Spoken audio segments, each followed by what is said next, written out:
All right, they will be responsible, our rapporteur will be responsible for taking the salient point, and they will be posting it in our various platforms as well. Our guest speaker has earlier introduced our distinguished engineer Nasiru. Wa alaikum salam wa barakatuh, distinguished engineer Nasiru Ayatu. So I will give the floor to him now to start it so that we maximize the time we have. He's in the middle of many things and he's able to grant us this time. Thank you, Engineer Nasiru. The slide is being displayed already. Thank you. Please, you have the floor, sir. Okay. Thank you. Thank you. Thank you again, Tayo and all the EXCO members of this forum. I think what you guys are doing, you can just stay on this slide first. What you guys are doing is quite important.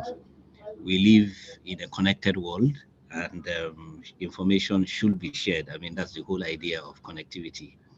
So one of the discussions we'll have today around 5G speaks to that value. How do we connect more, and what are the use cases or businesses that we can create out of that? Thank you again for inviting me. I think last year when I spoke, I was in Guinea-Bissau, in one of the regions at that time. Good enough, I'm back to Lagos this August, and I'm closer to home now. And you guys can always reach out if I have time. I will continue to support. Quickly, before I introduce 5G, because it's the buzzword now, and I'm sure quite a number of you will be hearing 5G, 5G, 5G. What is it? What is it? What is it about this 5G?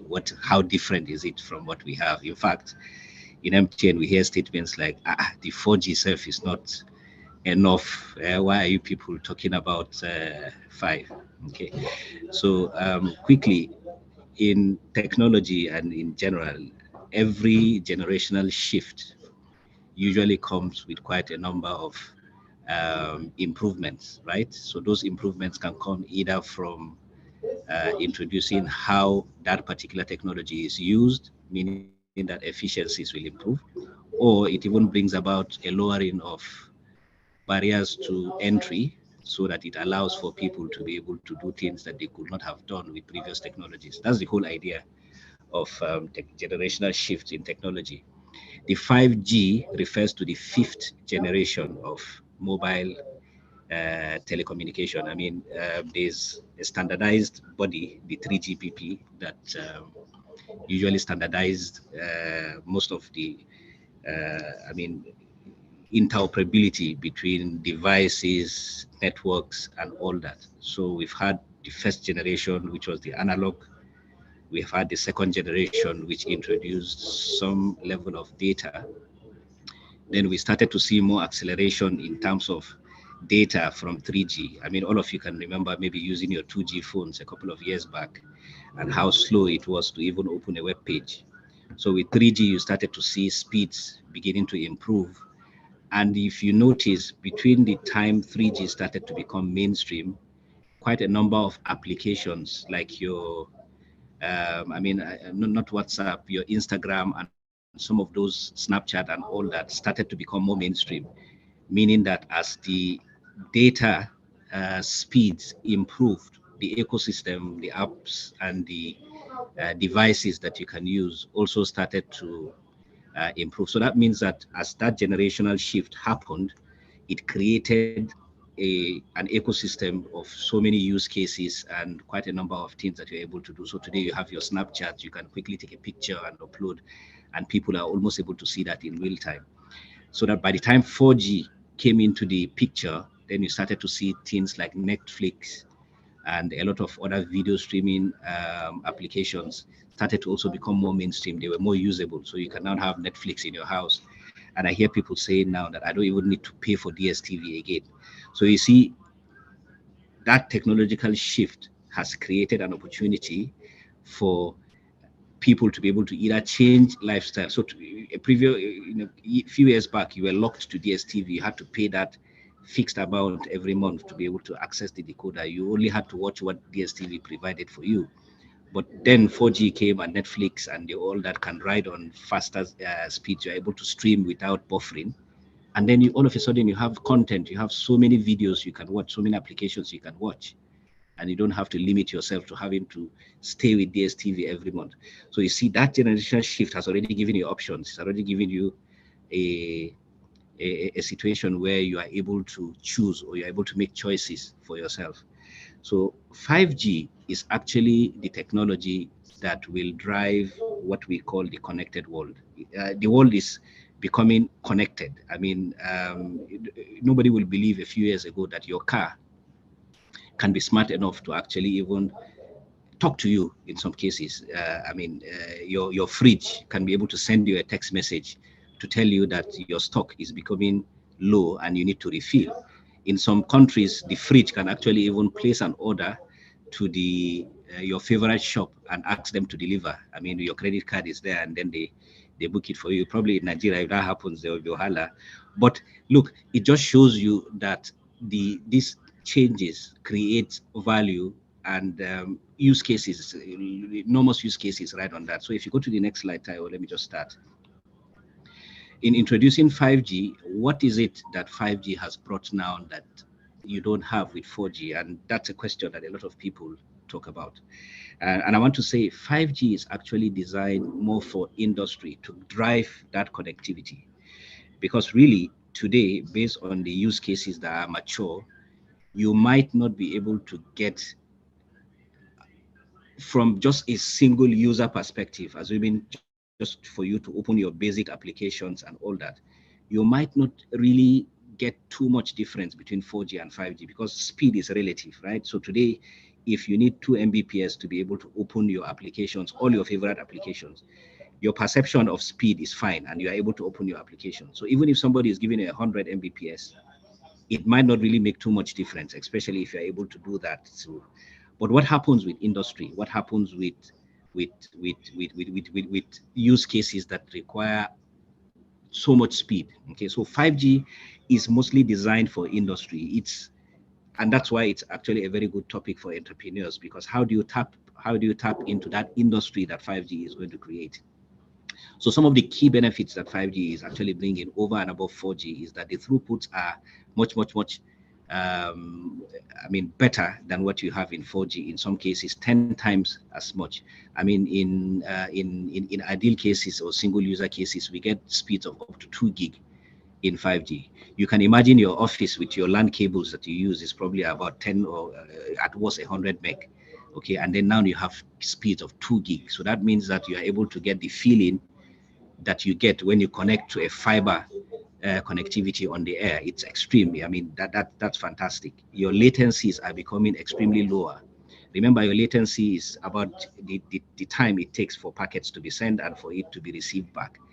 The more latency, the more reduced latency you have, it means that the more the interaction between man and machine becomes almost real time.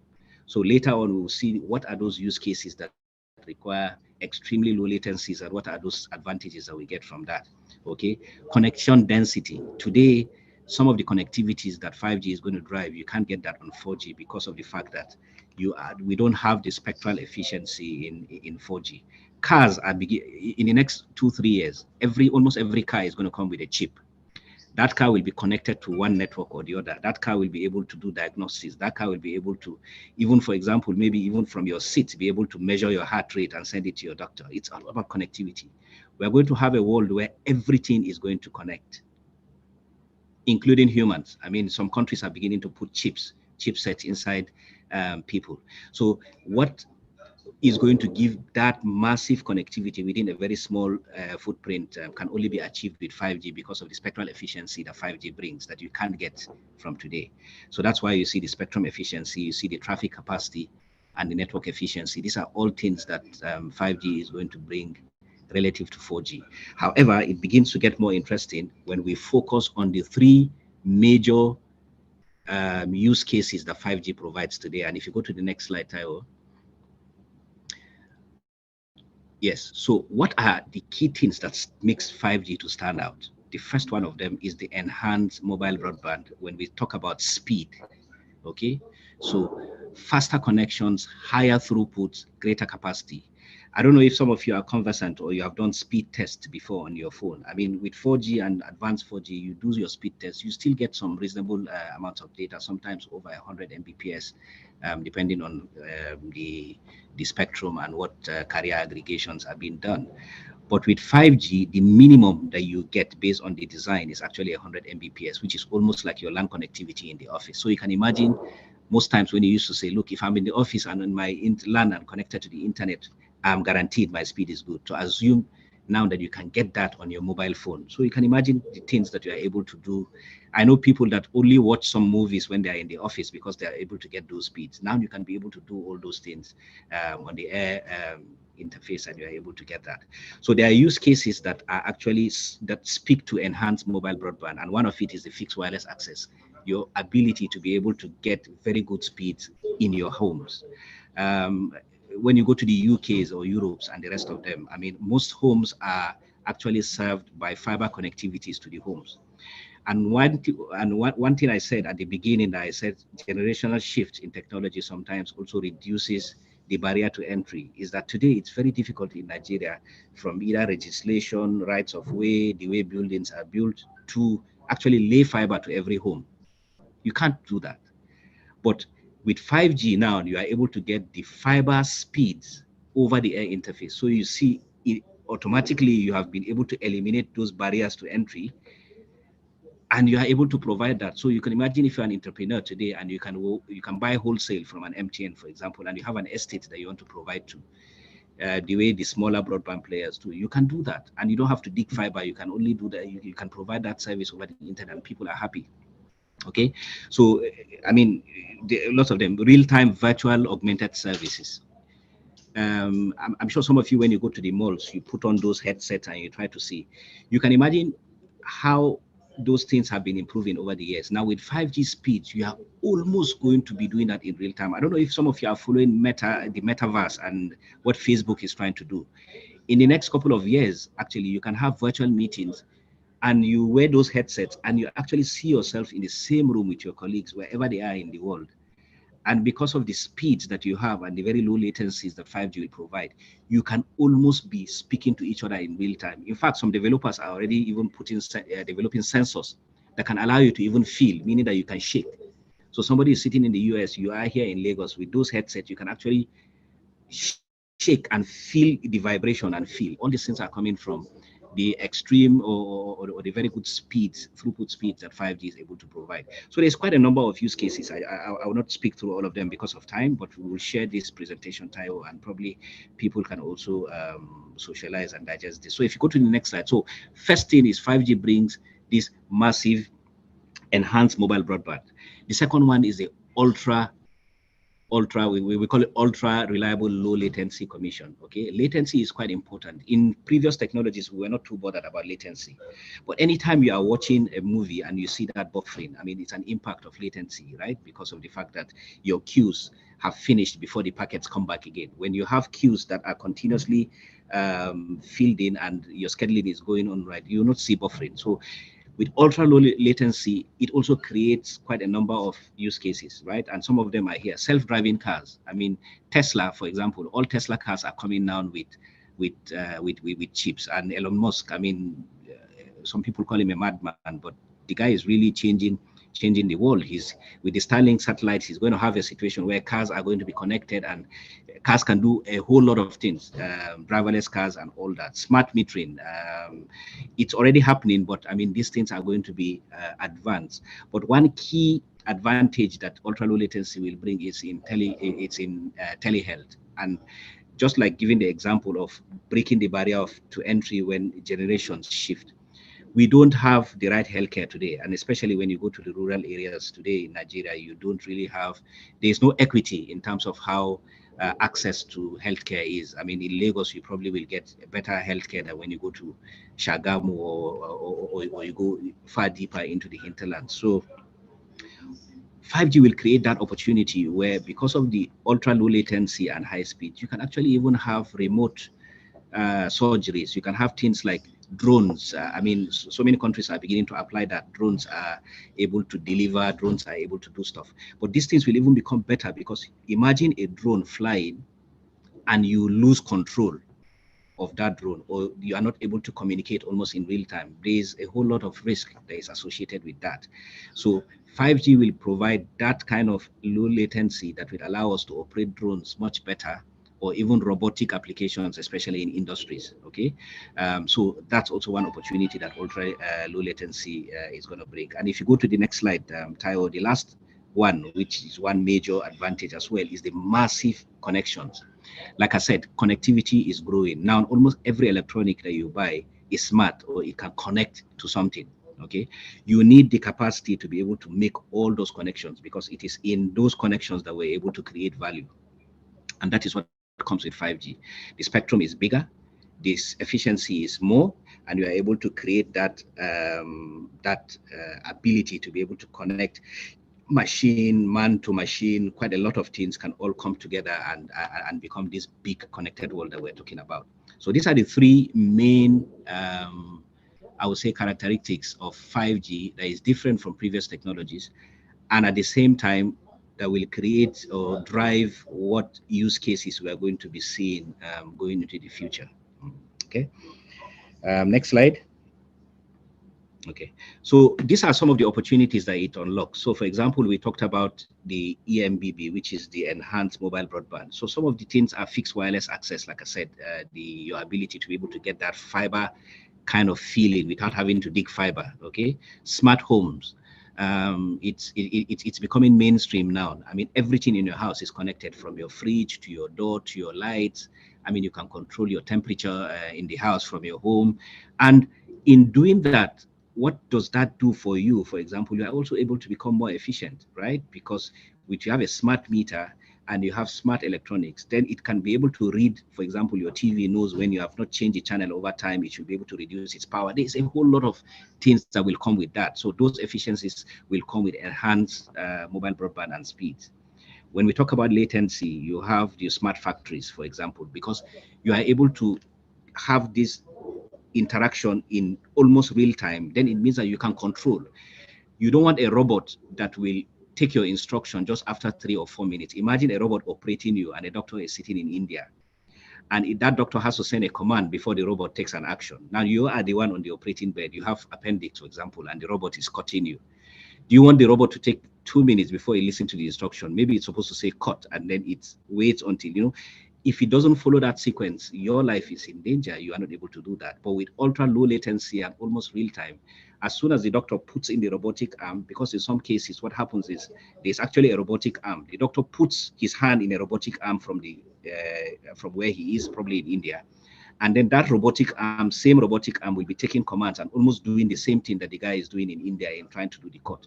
So definitely you don't want to have a time lag, right, between what the doctor is doing and what instruction or what action the other arm is doing at the remote location. So all those things are stuff that will improve or will create this with extra low latency. And then finally, the reliability, having so many devices. I mean, in the last couple of years, computing has improved, chipsets development has advanced.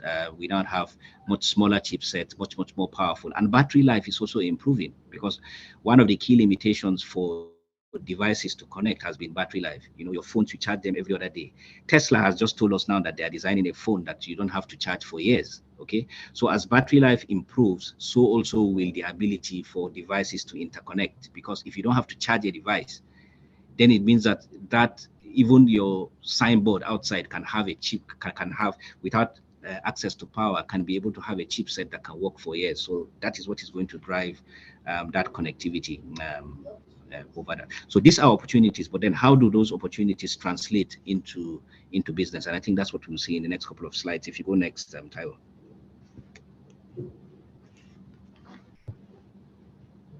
Okay. So first and foremost, there are macroeconomic benefits for countries that are licensing those spectrum, because before 5G, we have and just to digress a bit, if you understand how spectrum works, right, and in physics, there's actually a relationship between the spectrum and the coverage. Okay, that's why spectrum that is lower is able to travel further, and those spectrum are the ones that are valuable. So the first generation, second generation, and third generation used up spectrum in the lower bands. You hear the 800, 900, 1800, 2100 in 3G. Those are lower band spectrums, and you are able to get coverage. 5G uses what we call the mid bands, which is from about 3500. But there is another band of spectrum that is called the millimeter wave. Now, the millimeter wave are in much higher spectrum, and it is in those areas that we have very large capacity, right? So in the lower spectrum, you don't have much bandwidth, and that's why it is quite valuable, because it covers well. It means that if you are an operator, it makes sense for you to utilize the lower spectrum because it reduces your capex, right? You don't have to build. If, for example, you have a lower spectrum and you want to cover Lagos, for example, you might be able to cover Lagos with, just giving an example, maybe 1,000 sites, because the coverage is fine. Remember, coverage is the overlap that you want between the distance between one site and another. So if your one site can cover a very large distance, then it means that you reduce the number of sites that you have. But with the millimeter wave, you have enough spectrum there, but the coverage is very low. So that means that there is a lot of value there. But over the years, operators could not, regulators could not sell it because it didn't make sense. Operators could not do that.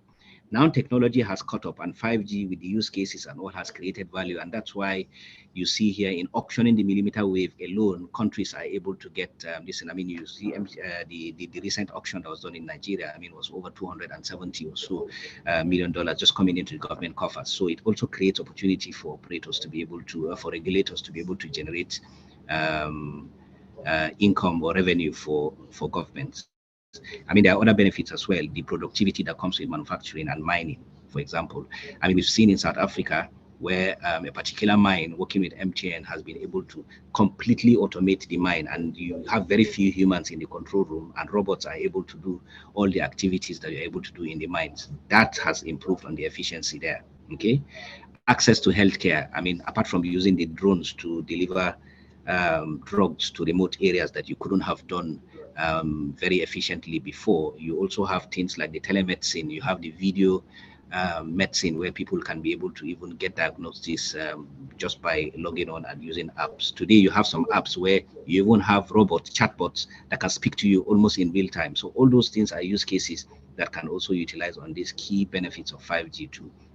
And then finally, from a safety perspective as well, I mean, when you have massive communications and things can be able to communicate, then it now means that you can have sensors that will be able to pick up on stuff, fire. I mean, quite a lot of things, integrity of a bridge. For example, we hear Third Mainland Bridge is closed once every 2-3 years for people to go and investigate and then spend 6 months to fix. I mean, with sensors there, you can have some of the sensors sending down information almost in real time, and then decisions can be made faster, and the turnaround time to deliver some of these activities becomes even shorter. Okay, but this is just on a macro level. And if we start to drill down, Taiwo, in the next slide, you start to see now how this translates to industry. I mean, we're looking at this in relation to some of the, I mean, the Millennium Goals. I don't know if you know about the SDG goals. So there's so many industries. I wouldn't want to go through this line by line. It is something that we will share. You can read. But just like I said, for every industry, any of those three key functionalities of 5G, whether the MBB, whether the low latency, or the massive machine connection, can create value, can be able to create opportunity and so many use cases for improvements on the way things are being done now. But if you go to 2 slides, Taiwo, just let's focus more on the entrepreneur now. Okay, so what I spoke about was more from a millennial, looking at various industries. But how does this speak to the entrepreneur? Okay, so first and foremost, 5G will make digitalization more accessible. I mean, today, if you've seen the Flutter Waves and a lot of the FinCo companies that are really growing, they are all relying on technology. A few years back, you didn't have those kind of payment platforms because the technology could not support that, right? But 5G now has created that situation where you have digitalization is even much easier, okay? And then by the time connectivity is also improved, then you have this scale for people to be able to innovate and find the right markets and to be able to sell. So 5G has the potential to provide quality internet services even in underserved areas, because the spectral efficiency has improved. Remember, when you are more efficient, it means that you can even provide more. Okay, if a few years back, the cost of having to go and deploy in those areas, right, and the spectrum that you need and all the other costs that you need made operators probably not to look at some places as very, very, I would say, viable, right? But now that spectrum is more efficient, you can get more for less, right? Then why not? Okay, so that's where it will provide that quality internet access to underserved areas. And in doing that, it will make innovation faster, because what is driving some of these startup companies that you are seeing? Yaba today has become a hub for quite a number of startups. That's because two things happened. A conducive environment was provided, and then there was access to finance. So now put 5G on top of that, it means that there is now also the technology platform for people to be able to create. So the moment you have those things, it will just pour innovation. Some of you, maybe, I don't know, there are a couple of Gen Z here, but I remember growing up, then we didn't have the mobile phone. I remember, Taiwo, a couple of years back, on one street, you might have one house that had a landline, and it was something that people were proud of, to move around. In 1999, by simply auctioning the spectrum and the mobile telephony started, what happened?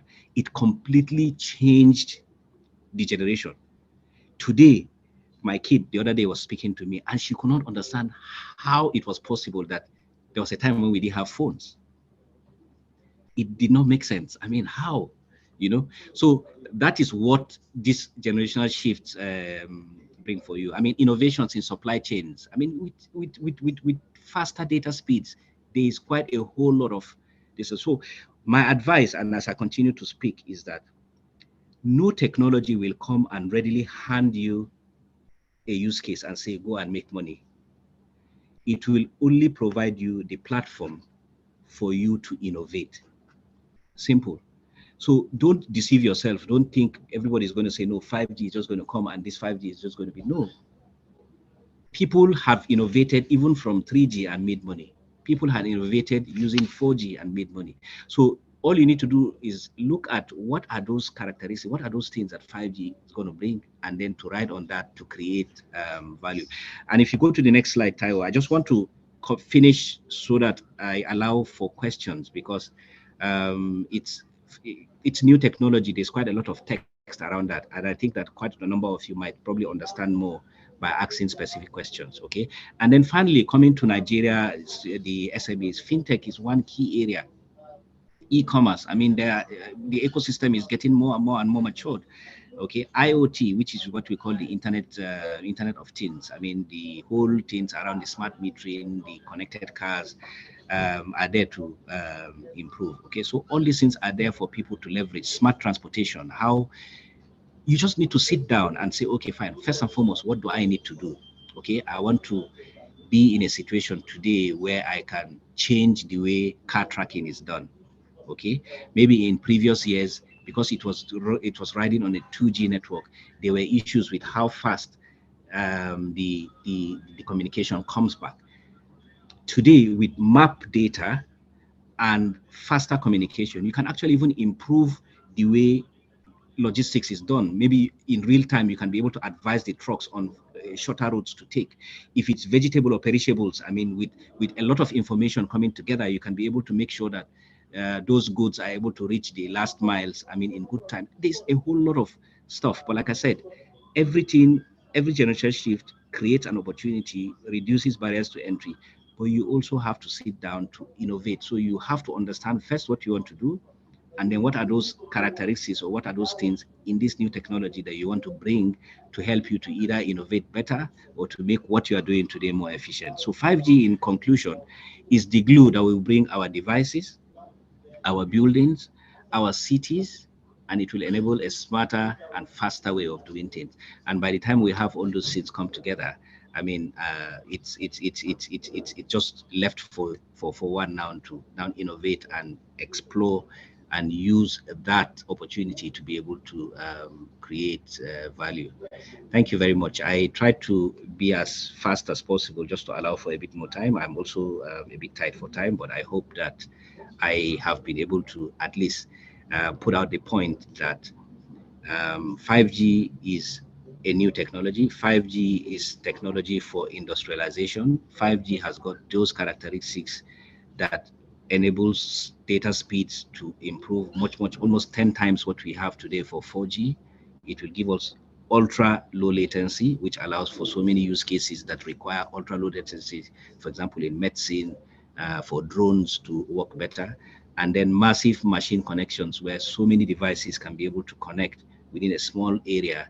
And because of the spectral efficiency the 5G brings, you are able to do that you could not have done in previous technologies. So thank you very much, Taiwo and the team. Yes, thank you so much, Engineer Nasiru, for this wonderful session. Each technology shift will create a platform for us to innovate. It will not necessarily bring that money to our pocket, but we need to innovate. That's a very key word.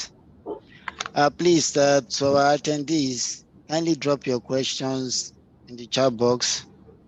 Before I go into the questions, I would like to make an announcement. We have a survey that's been sent out through our platforms for our members to fill. This is very important for us to get feedback on how we are performing as LASUMEGA and how each unit of LASUMEGA is performing and what you think we can do better.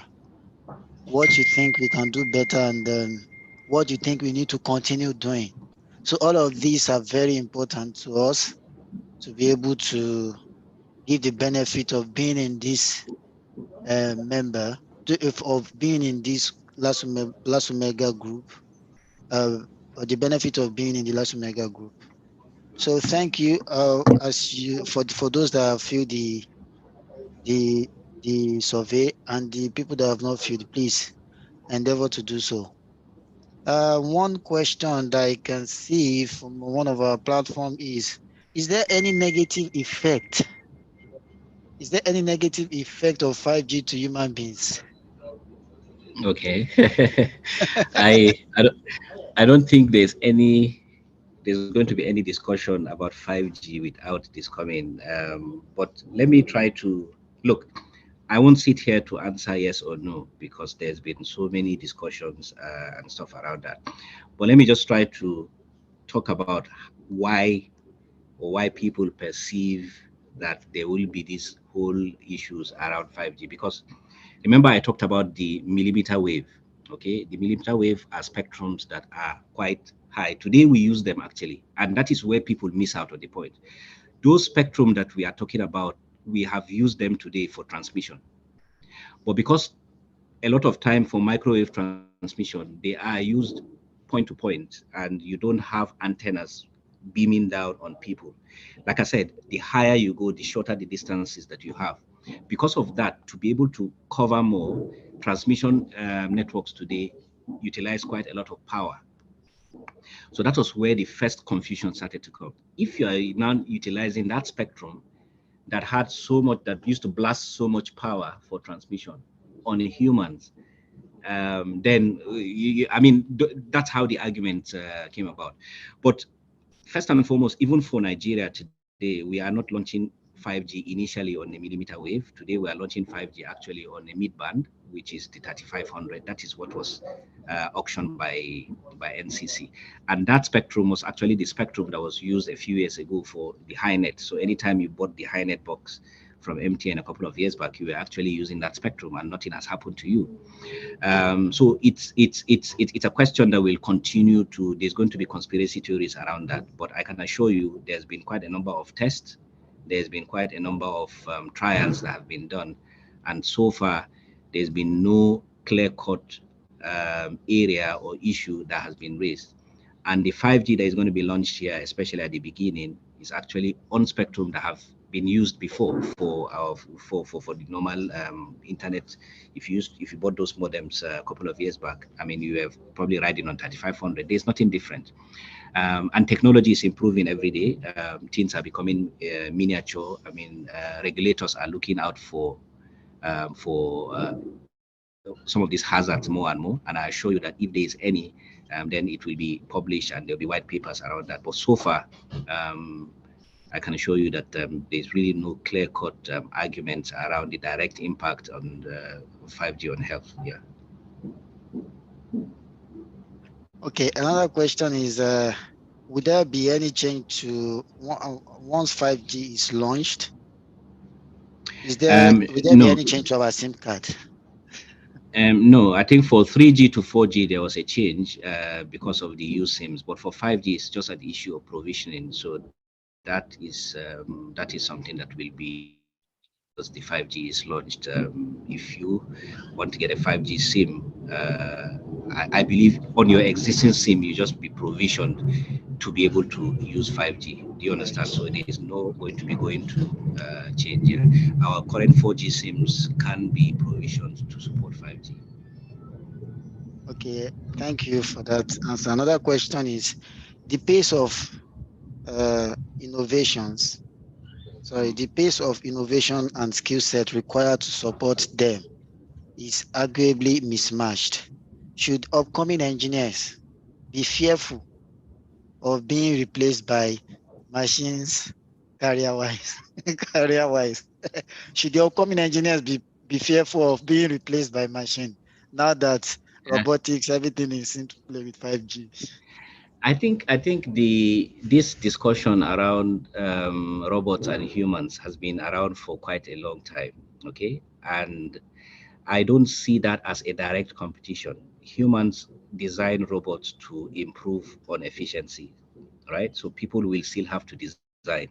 What I just advise you to do is try to be as relevant as possible to technological shifts and become and be relevant. I think I spoke about that during the last time that I spoke to you guys here. So rather than looking at the machine as a competition, look at it as a collaborator. When you are innovating, how can the robot be put into your plan to make it more efficient? I think that is how we should answer that question. But the arguments between artificial intelligence is becoming more and more mature by the day. We can't take that fact away. Artificial intelligence, robotics, we have computers now that can process things much, much faster than we are. But a robot processing information is useless if there is no use case or if there is no application to use that, right? And that application is going to be still be designed by humans. The robots will not just design and start to speak to each other. So we still are going to be relevant, but you have to be relevant in the right way, right? You have to be relevant in the right way and continuously make sure that whatever it is that you are studying, whatever it is that you are adding, whatever short courses that you want to do is designed to help you to get that collaboration so that you can maximize benefit. Don't look at it as competition. It's never going to go away. Okay. How can 5G aid our agricultural sectors? These are So for sensors, agricultural SMEs. yeah. So when we talk about IoT, which is the Internet of Things, we're all talking about sensors with these massive connections. You can have various sensors to be able to speak to maybe a central area. Today, for example, agriculture, how do you monitor? In fact, you can have sensors that will even monitor weeds. You can have sensors that will monitor any distortion in the growth of plants. So, like I said, when you look at ultra low latency and the fact that you are able to have, or IoT, you are able to have devices that can relay information back to a control center almost in real time. All you need to do now is to look at how can you personalize that for you in, let's assume in agriculture you have cattle, right? And there are certain times of the day when you have to milk them. Today abroad there are sensors that actually will send a message to the farmer to say this particular cow is either in heat or it's ready. There's so many things. It's lactating so that you quickly go and get the milk. You can have those sensors plot information over time, which is big data that 5G brings with, to be able to have, for example, analysis that you can make decisions on. Okay, so yeah, I'm just trying to bring you back to what I said. You don't just see 5G just will not come and give you 0 to 5. No. It's the platform. for which you can innovate. So even in agriculture, depending on what you want, you have IoTs, you have sensors, you have all these things that you can embed into what you do to make it more efficient. I think if you look at it that way, that is when you begin to derive value from technology. What else?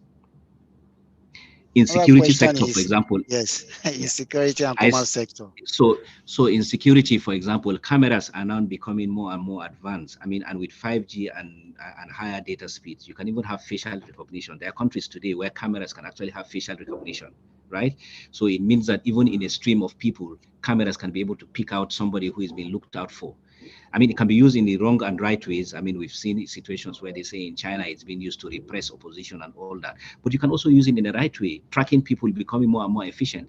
I mean, today in Lagos we have cameras. I mean, it's not 5G. For example, I see people even in the office crying that they are now being able to cameras pick out when they don't renew their driver's their insurance and all that. Okay, but imagine now this camera has been able to process even more. Then cameras are no more static information. Those information can be shared. So let's assume, for example, you have cameras on Kingsway Road.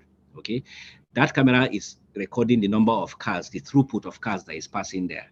But because that information can now be relayed to somebody who, for example, needs to use that to use for map data or whatever, I mean, you can have an ecosystem of connectivity. So it's for security as well, with the speeds, with drones, so many things can be used. Sensors can pick out movement, can pick out, like I said, facial, what do you call it, like face identity. Facial Yes, so many things recognition. that can write on that. Yeah. Okay. Does the problem of resource utilization exist in 5G, just like we have in 4G? It's improved much, much more. So, like I said, one of the key drivers of 5G is that the spectral efficiency has allowed for more connections to happen within a shorter, within a smaller space, like unlike what you used to have in 4G, because of technologies like MIMO. I mean, if you are reading, you hear like MIMO, beamforming. These are all technologies that have actually improved on spectrum, the spectral efficiency, and allows for more connectivity within a short space. Should we expect more antennas with the emergence of 5G? On the Yes, so like I positive said, of side, course. would there be more rollout for the site engineers? Yes, of course, of course. So, like I said, 5G, it's a higher spectrum. It means you need more. Even though the MIMO is a technology that has improved on the coverage, despite that gap, but of course, there's going to be quite a number of rollout. I can't speak to that now because those are operator-sensitive information. But of course, there's Yes. always definitely going to be new rollout whenever you have new technology. Okay. What would 5G? What can you elaborate the career or the career opportunities for hardware engineers with the emergence of 5G? So I don't understand what you mean by hardware engineers.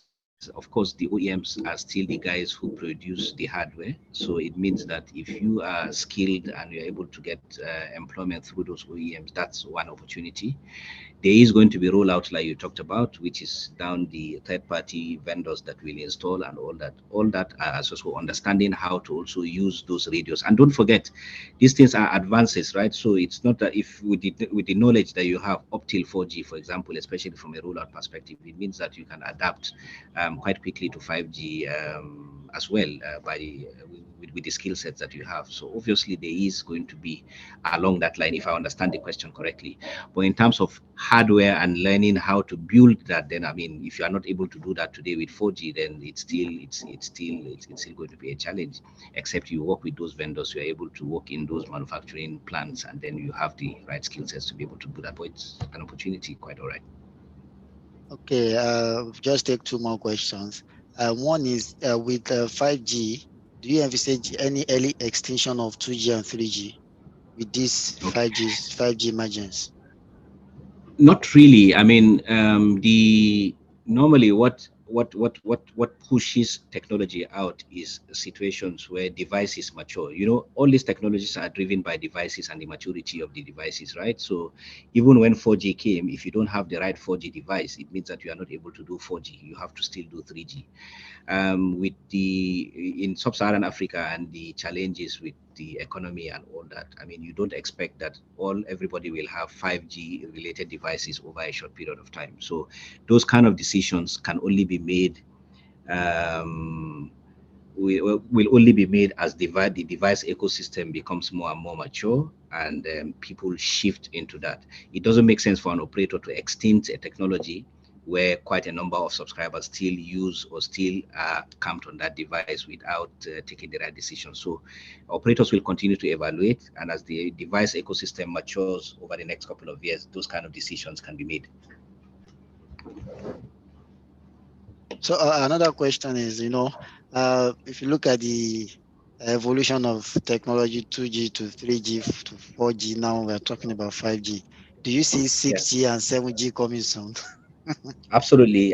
China is already developing the 6G, and like I said, look, don't look at the G like it's not a big deal, as long as people can sit down and improve on the key characteristics of 5G, which creates a generational shift. Then of course you're already in 6G, right? So they're all improvements. So there is not going to be stopping of the Gs. It will definitely continue to improve as chipsets become more and more advanced, as devices become more cheaper, and as use cases. Remember, these things are driven by use cases. A use case is Yes. an application of that technology, like I said. And as use cases continue to mature, then of course it will continue to improve. We hope that a 6G will come with much more advances as well, and continue to create that ecosystem for more efficiency. And the better, like I said, it breaks barrier to entry. When we had landlines a couple of years back, it was almost impossible to have landlines all over. But the fact that mobile telephony just came in, it completely changed the ecosystem. Today, I mean, children are asking whether you can really be alive without a phone. So same way, advances will continue. Gaming, I don't know, gaming is not very mature here, but gaming is one very key use case that is using these high speeds and all that. People now game from the cloud. Somebody sitting in Russia. I mean, they have a big ecosystem with that. I mean, with gamers, people are making money out of that. So yeah, they will going to be a 6, they will going to be a 7 as long as we're alive. And their advances, of course, efficiencies will continue to improve. Wow. Would like to stop the questions here. They kept coming, but thank you so much, Engineer Noshu, for this wonderful session. One key takeaway is 5G will not bring that money into your pocket as an entrepreneur. You have to, but it will give the platform for you to innovate, which is very important.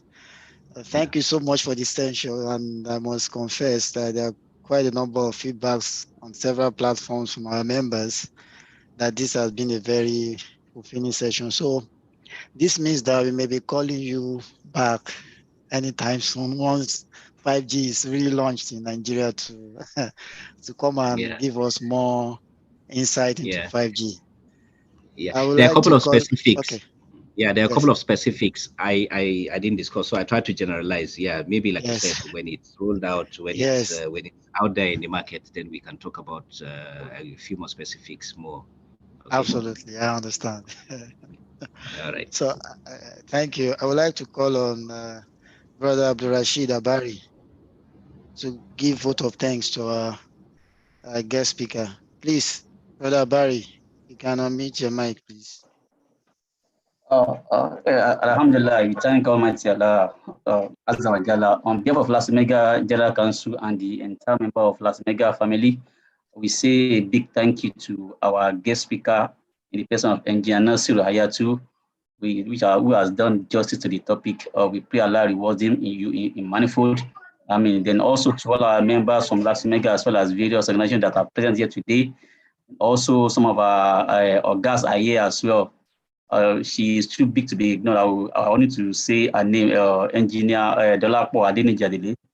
Thank you as well for coming around to our session. We appreciate your presence. Then also to all our professional friends and colleagues, we say a big thank you to each and every one of you for granting our invite to be our guest on this particular evening. We thank you so much, and we pray that Almighty Allah reward you all in manifold. Jazakumullah khairan to every one of you. Welcome. Thank you, Brother Thank you. Abari, for that prayer. I would like to inform everyone that this PDF series is going to be very interesting. We started with with depression last week. And right now, we just finished a wonderful session on 5G, which is really needed for entrepreneurs to innovate. And I must tell you that the next week event, inshallah, may Allah spare our lives, will be on retirement, planning for a blissful retirement. Some people got caught up with working without planning for the retirement stage, and then it's what majority of us are doing. So it's not too late for us to be aware of why we should do this, and this will be done by the head of project management office as Stanbic IBTC pension managers. Head of project management office, Stanbic IBTC pension managers. His name is Brother Kazim Lawal. So please make sure you attend the next week event. Last week was on depression. Today is on 5G. We are also innovating, like our speaker said, to bring different sessions that will be beneficial and very useful to everyone, because we are all aware of 5G. We need to talk about it. Depression is happening to some people they don't even know. And planning for the retirement stage is also very important. So we'll be having the closing dua. I would like to call on Brother Sadiq Yakin to give us the closing dua so that we round up the session. Brother Sadiq Yakin, are you there?